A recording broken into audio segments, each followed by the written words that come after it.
All right, thank you all very much. So, has anybody here ever heard of the term imposter syndrome? So it's a feeling that a lot of people can identify with, that when you're in a large group of people where you're speaking or in a professional capacity, you feel like you don't belong there. You're just like, someday they're going to find out I don't know what I'm talking about. And this is the first time I've been involved in a symposium or a group or a meeting like this with a bunch of people that have very technical attachments to roadside architecture, preservation, things like that. And it's been really fascinating to learn from everybody.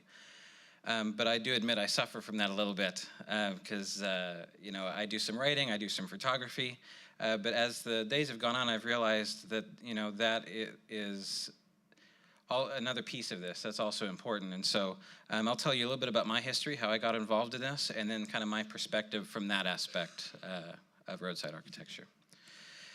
So the first thing I'll talk about is how I got introduced to Route 66 and travel photography as a whole. It started in about 2009. I had, and some of you have heard this story, but I had what I call my quarter-life crisis. I was not happy at my job.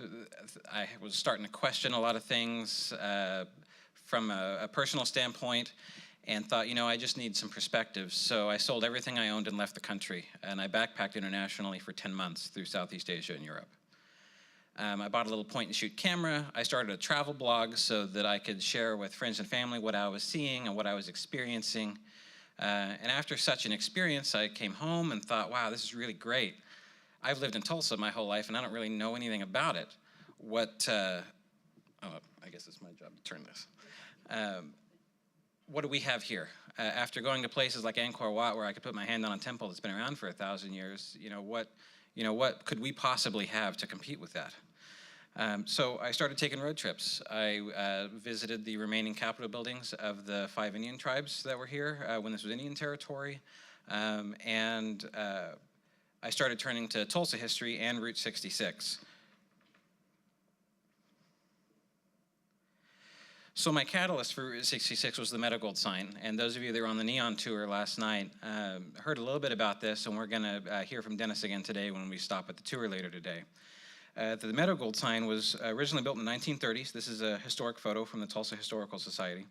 In the early 2000s, the owner decided he wanted to demolish the building it was sitting on and the sign with it. But thankfully, the city of Tulsa, the Tulsa Foundation for Architecture, stepped in, and with a grant from the National Park Service, was able to save it and rebuild it on a pavilion just about a mile away at 11th and Peoria, and that happened in 2009. So this actually happened before I even left the country.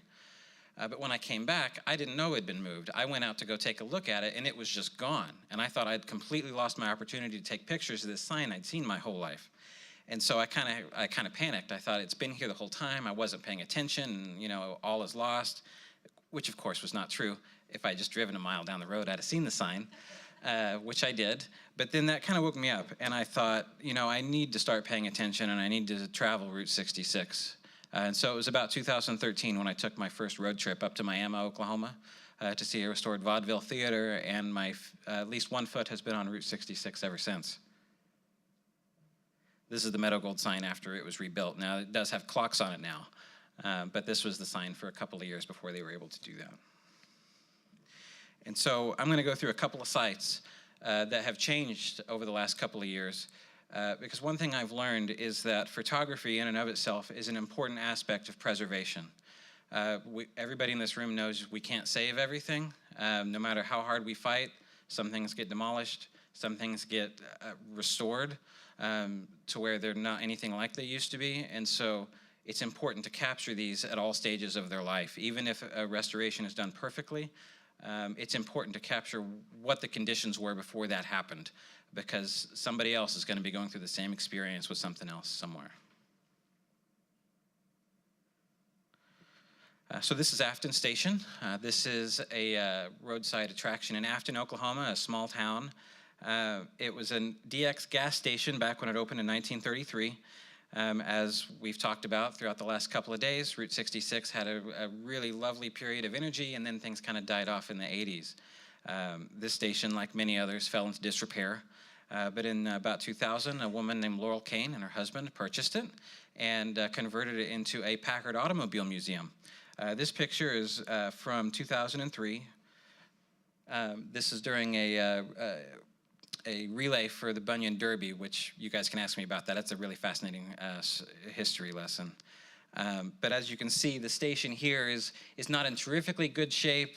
You know, they started to do some restoration to it, and by the time they were finished with it, they'd restored the roof and everything else, and it's a really great site today. And even though Laurel's passed on now, it is still open to travelers. It's still a place people stop and see.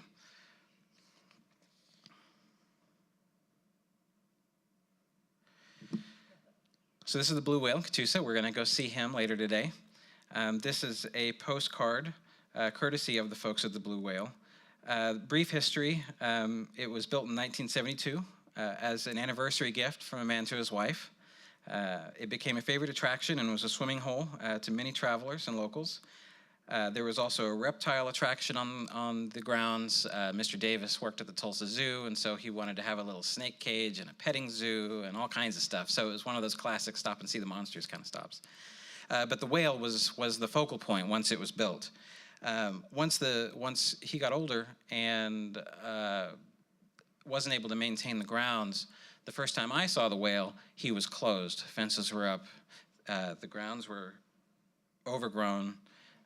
He was just not in good shape. You would drive by and think, you know, there's nothing back there in the middle of the summer because everything was overgrown so much you couldn't even see the guy. That was in 1988. By the mid-90s, efforts began to restore Blue, and then by the mid-2000s, he was hosting travelers again, and he's in really great shape. And they've started to work on the rest of the grounds around him now. And so you guys are really going to enjoy getting to see him. But it makes my heart skip a beat to think how close we were to losing it completely before locals stepped in to save it. Much like the totem pole, you know, donations are extremely important to them. It's just people that are passionate about that run the gift shop and keep it around. We will be talking to Linda Hobbs later today, who's kind of the whale's caretaker. And if she's not there, you know, people will stop, see it, and move on.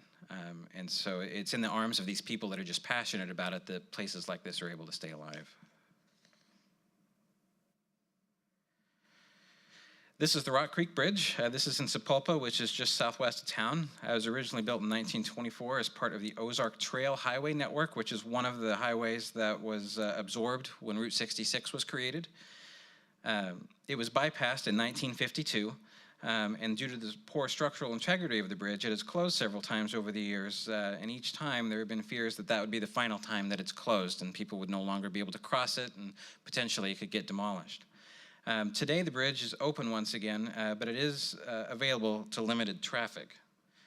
You'll see there's actually quite a very low bar to get across this bridge because of the structural integrity of it.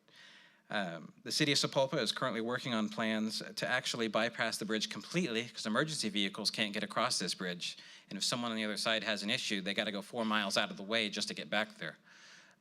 But they recognize the historic value of this bridge and are going to put a city park around it, is the current plan, so that it has its own nice little roadside life after passing from an actual crossing.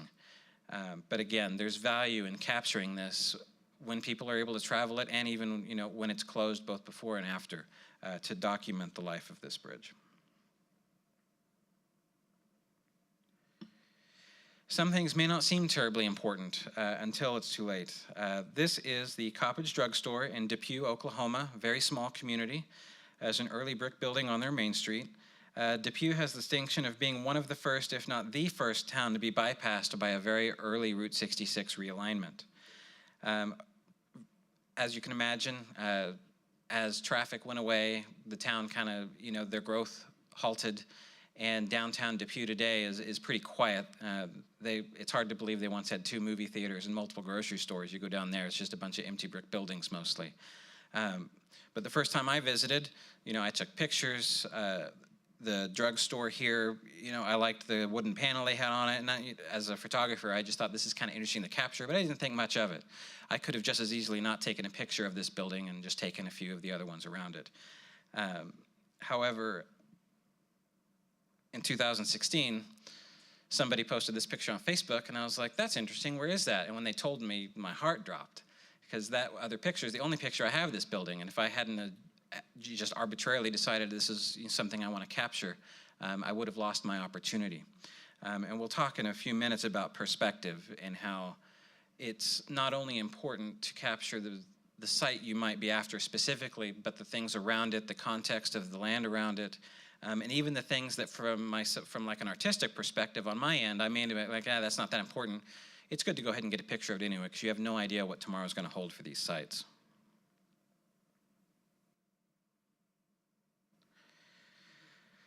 This is a historic photo of the Round Barn in Arcadia, and we saw some pictures of this a couple days ago. Like many sites along Route 66, it was a popular tourist attraction for many years before it fell into disrepair. By the late 1970s, it was only partially standing, and at one point, the iconic domed roof completely collapsed. If you ever get a chance to visit the Round Barn in Arcadia, which is down closer to Oklahoma City, they have some great photographs inside that show where that roof is collapsed and all the beams are just kind of sticking up from the top because it collapsed in the middle. It's heartbreaking to see. But in 1988, the site was acquired by a local historic society and restoration began, and it reopened to the public in 1992. In 2005, another round of repairs and restoration was partially funded by the National Park Service Corridor Preservation Program. And this is an excellent example of a local community rallying together, as well as what that grant program has provided to help people accomplish to sites that you see today, and you think, well, of course this should be saved. It's a really wonderful site, but for years people just took it for granted. Lucille Service Station, which is out in Hydro, Oklahoma, was built in 1929. In 1941, the Hammonds family started operating it, and Lucille Hammond started serving travelers. She served them for 60 years and became known as the mother of the Mother Road. The space above the gas pump served as a living quarters. Although the interstate was completed in 1971, Lucille kept the station open and ran it until she passed away in 2000. After her passing, people weren't sure what was going to happen to the station. Even though it's visible from the interstate, again, like the rest of Route 66, it wasn't seeing nearly as much traffic as it was. However, it was restored, and although it no longer serves as a gas station and a convenience store, it does allow for a great photo stop for people to learn about its history. And as a matter of fact, just down the road, there is a Lucille's Roadhouse, which is a restaurant that is built in the style of this gas station to kind of elicit that feeling of it and encourages people just to go a few miles down the road and see the real thing.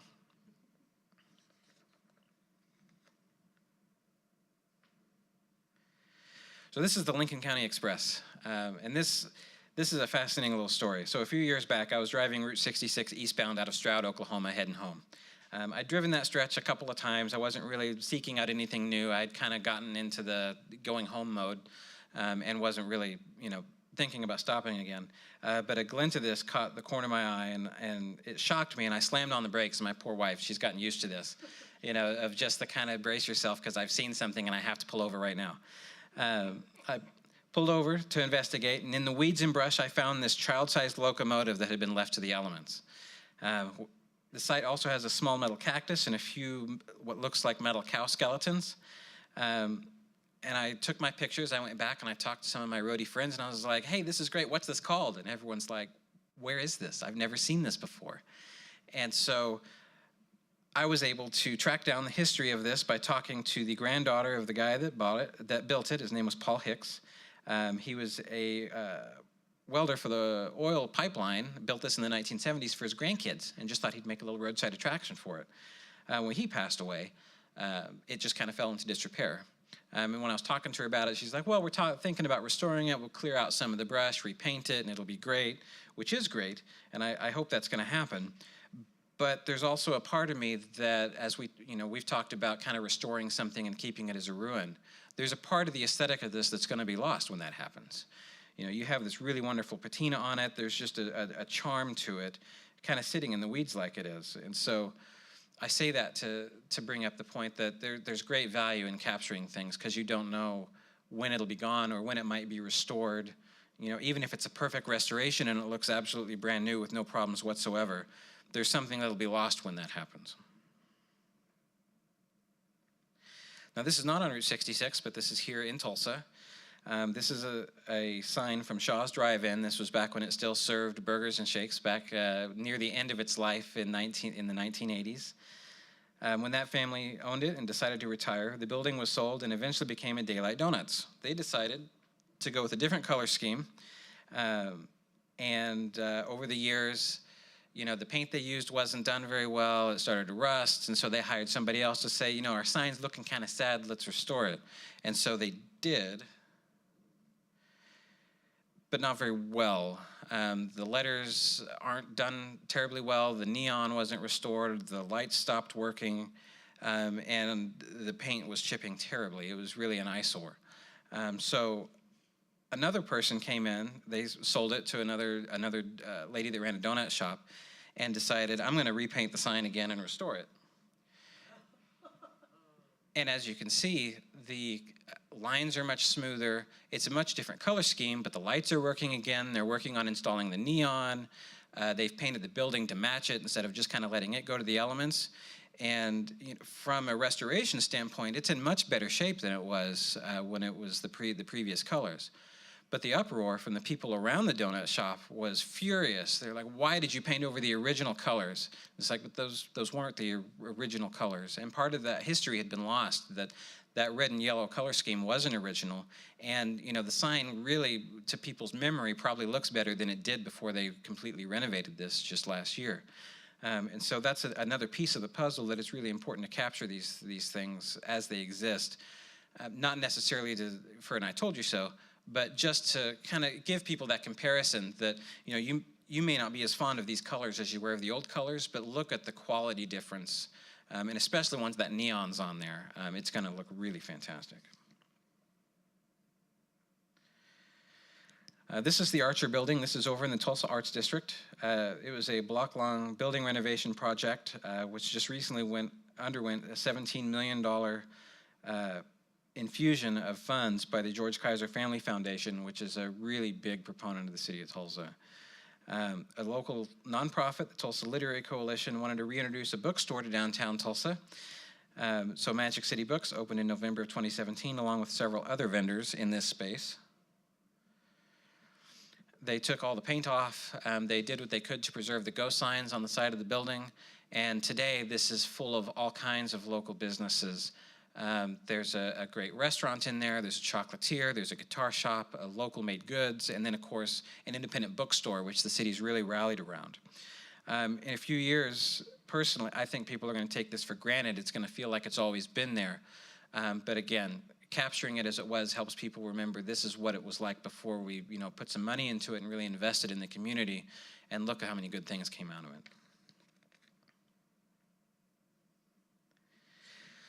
So another thing that's important with a lot of these sites is that context might change over time. This is a historic marker up in Miami, Oklahoma, right on Route 66. For a time, a lot of Oklahoma's historic markers were made this way with these nice stone holders and metal signs, and a picture of Will Rogers, since Route 66 is also known as the Will Rogers Highway. It's been here for many decades, and so I'm going to zoom in and read this. Probably should have typed it out. Lead was first discovered in this tri-state district in 1848, and from 1912 until 1938, over 11 million tons of zinc and lead concentrates have been mined, valued at $668 million? The average depth of the mines is about 280 feet. That sounds really impressive, and that sounds like an excellent economic boon to the area. Does anybody know anything about this part of Oklahoma? So the part this historic marker is talking about is actually a Superfund site. The town next to Miami was eminent domain and completely abandoned because it is now essentially just a couple of empty buildings and a bunch of tall chat piles. They contaminated the water, and it's a big deal. In fact, I think just last week, the Oklahoma Attorney General finally was able to release the findings of all the ecological damage that was done to this region.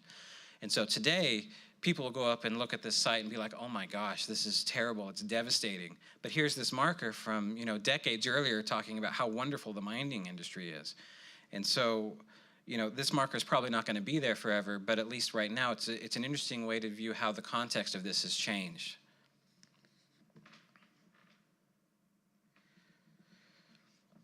So before I transition into some best practices and some things to look out for, when you're out taking pictures of places you're visiting, I'll go through a couple of other sites that have been lost relatively recently that I've seen some pictures of around, but at least personally, if I hadn't decided to stop and pull off and take a picture of, they would just be a memory that over time would be distorted.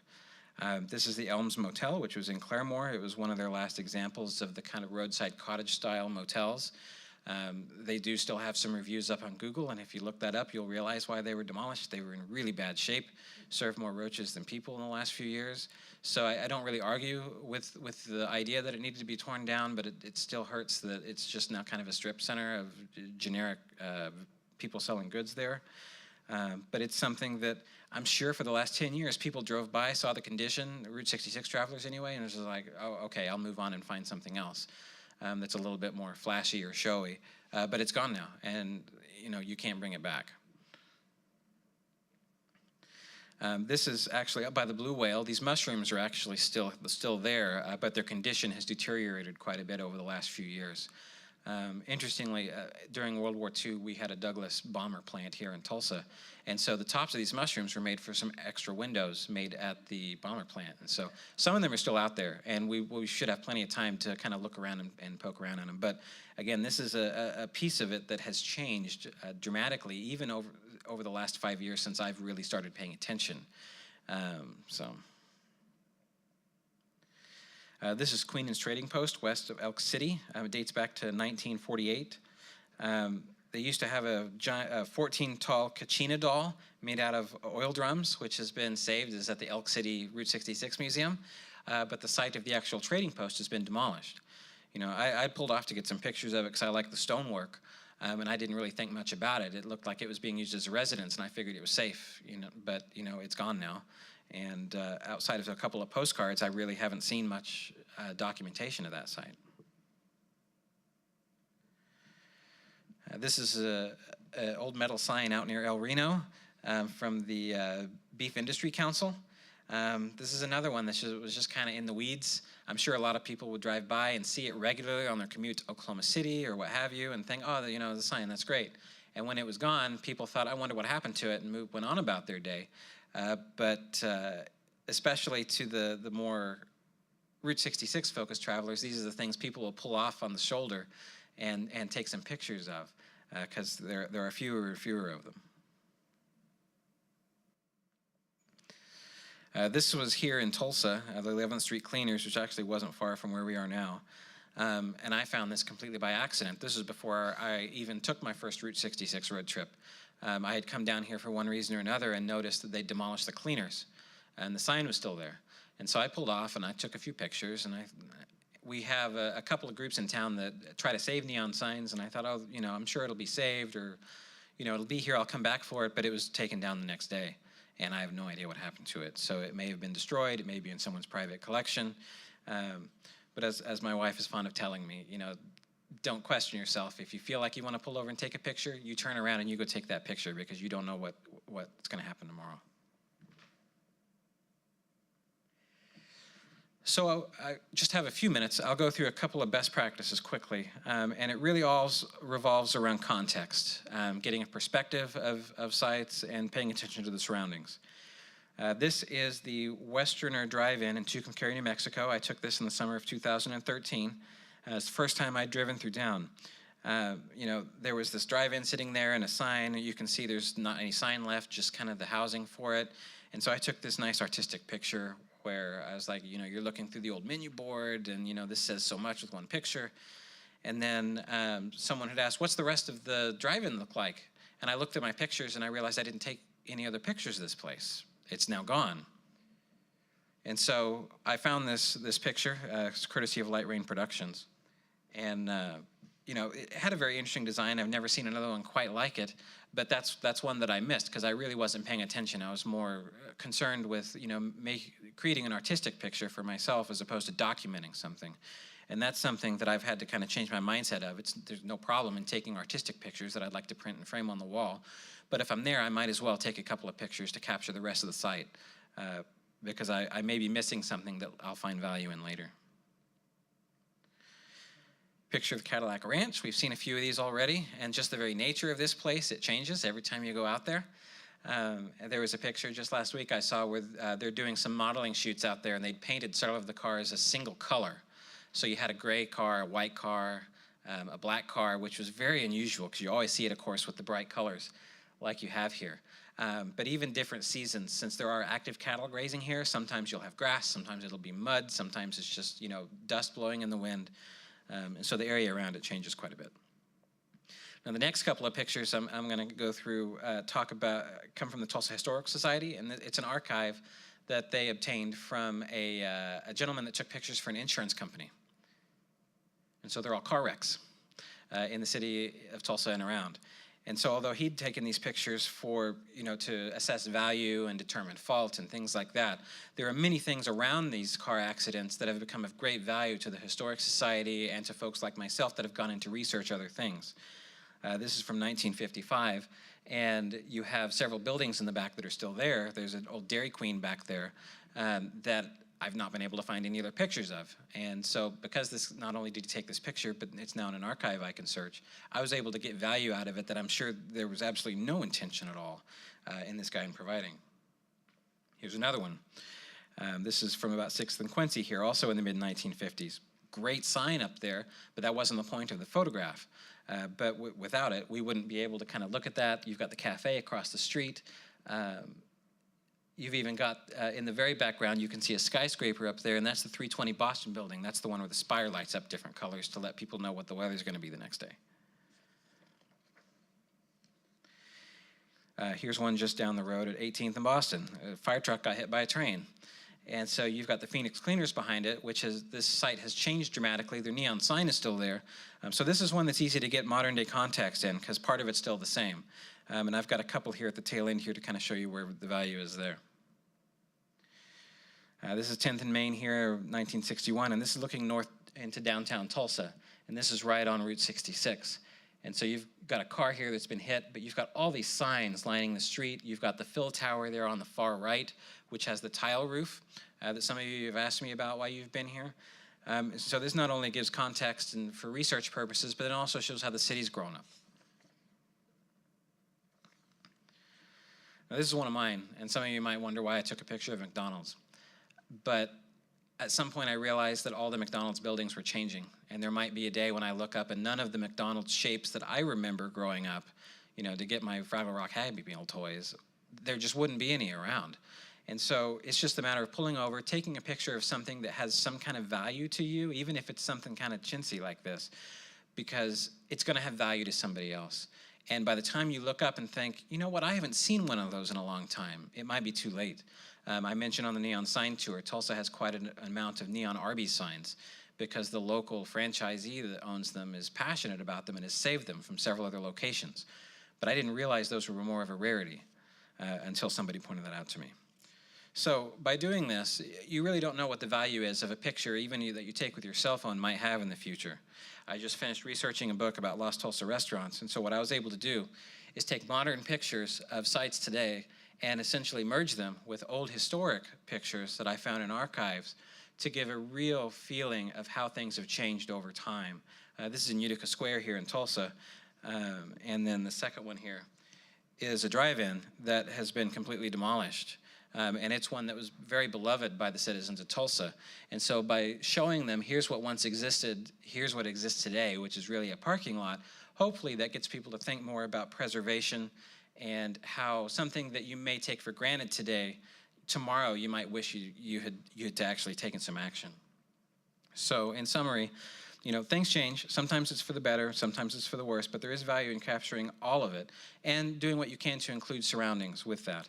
And through photography, it becomes easier to show the impact of grant programs, local advocacy, and the progression of time. And the best part about being where we are technologically is everybody has a camera of some value. So if all you have is a cell phone, don't worry that it's going to be a crummy picture, because 50 years from now, that might be the only picture anybody can find. So thank you.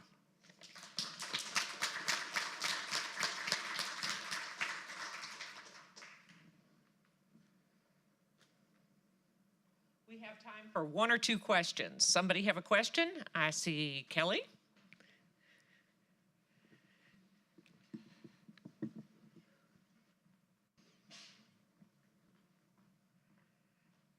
Thanks. I was wondering, so what are you doing with all your photographs? I mean, this seems to be a personal research, so is there an intent for a public platform or trying submission for archives for the long-term preservation of your research and documentation?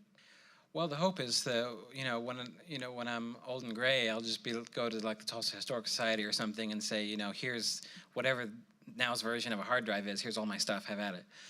But personally, right now, I do a little bit with it commercially, postcards, prints, that kind of thing, and art exhibitions. I've started giving presentations kind of showing trips down Route 66 to try to spur some tourism and economic development and things like that. So it's a little, I wouldn't say it's totally clear-cut, but eventually the hope is to be able to have this in a format where people are able to access it and kind of plan their own trips around it. One last question. Anybody have another question?